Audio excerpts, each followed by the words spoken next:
2027ની વિધાનસભા ચૂંટણી ભલે 1 વર્ષ બાદ હોય, પરંતુ ભાજપે અત્યારથી તૈયારીઓ શરૂ કરી દીધી છે। ખાસ કરીને અનુસૂચિત જાતિ સમુદાયમાં પહોંચ વધારવા માટે સમરસતા સંકલ્પ અભિયાન હેઠળ કળશ યાત્રા અને વિવિધ કાર્યક્રમો યોજાઈ રહ્યા છે। ભાજપ ભલે તેને સામાજિક સમરસતાનું અભિયાન ગણાવી રહી હોય, પરંતુ નિષ્ણાંતો તેને રાજકીય રીતે પણ મહત્વપૂર્ણ માની રહ્યા છે। સંત ગુરુ રવિદાસ મહારાજની 650મી જન્મ જયંતિ નિમિત્તે ભાજપ દ્વારા સમરસતા સંકલ્પ અભિયાન શરૂ કરવામાં આવ્યું। આ અભિયાન થકી તબક્કાવાર રાજ્યના અંદાજે 16,000 ગામોમાં પહોંચવાનો લક્ષ્યાંક રાખવામાં આવ્યો છે।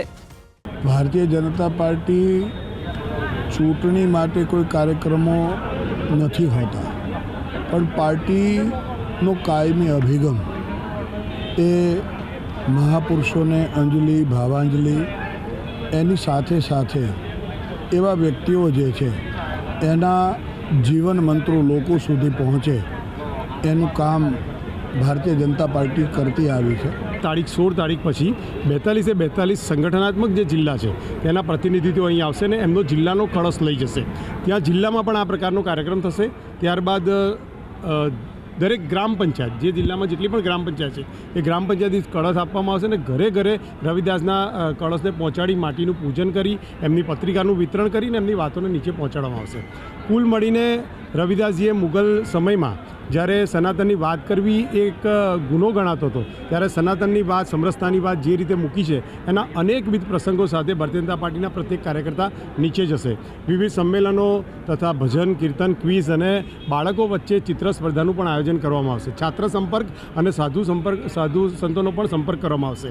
આને 2027ની વિધાનસભા જોડે જોડવું એટલા માટે ઉચિત નહીં ગણાય, કારણ કે અમારી પાસે એમને પણ 156માં 13માંથી 11 સીટ ભારતીય જનતા પાર્ટી પાસે છે, પરંતુ ભારતીય જનતા પાર્ટી એ સનાતનને સાથે રાખીને વિકાસનું મોડેલ અપનાવીને 2047ના લક્ષ્ય સાથે જે સંત રવિદાસજીના ઉદ્દેશો હતા તે જ નરેન્દ્રભાઈની કાર્યપદ્ધતિમાં એની છણાવટ થાય છે। અમારા આદર્શ એવા પંડિત દીનદયાળ ઉપાધ્યાયજીના આદર્શોમાં પણ રવિદાસજીના આદર્શોનું તમને દ્રશ્ય દેખાય। એટલે આ અમારો બેઝિક વિચાર છે અને આ સંતને અમે નીચે એમની વાતોને નીચે છેક લઈ જવા માટેનું લગભગ 20 ફેબ્રુઆરી 2027 સુધીનો આ કાર્યક્રમ છે।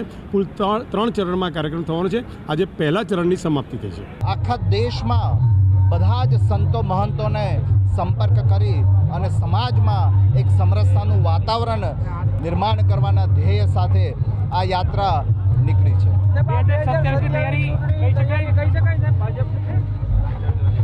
આ એક આધ્યાત્મિક યાત્રા જે 650મી જન્મ જયંતિ અંતર્ગત કાઢવામાં આવી છે, જેમાં સંત રવિદાસનો જે સંદેશ છે એ સંદેશ દરેક વ્યક્તિ સુધી પહોંચે એકમાત્ર ઉદ્દેશ્યના લઈને જ આ યાત્રા કાઢવામાં આવી છે।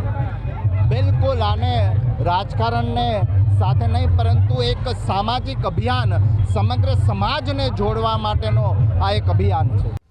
ગુજરાતમાં અનુસૂચિત જાતિ માટે 13 અનામત બેઠકો છે, જેમાં છેલ્લા 2022માં યોજાયેલી ચૂંટણીમાં ભાજપે 11 બેઠક પર જીત મેળવી હતી। જો કે ભાજપ હજુ પણ જનાધાર વધારીને તમામ 13 બેઠકો પર જીતવાનું લક્ષ્યાંક લઈને આગળ વધી રહી છે।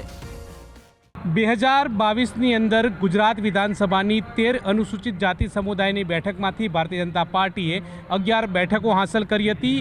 તે બેઠકો બરકરાર કરવા માટે ભારતીય જનતા પાર્ટીનું આ સમરસતા અભિયાન 2027માં કેટલું કારગત નીવડે છે તે જોવું રહેશે। શ્રેણિક મહેતા સાથે ગૌતમ શ્રીમાળી, ન્યૂઝ 18 ગુજરાતી, અમદાવાદ।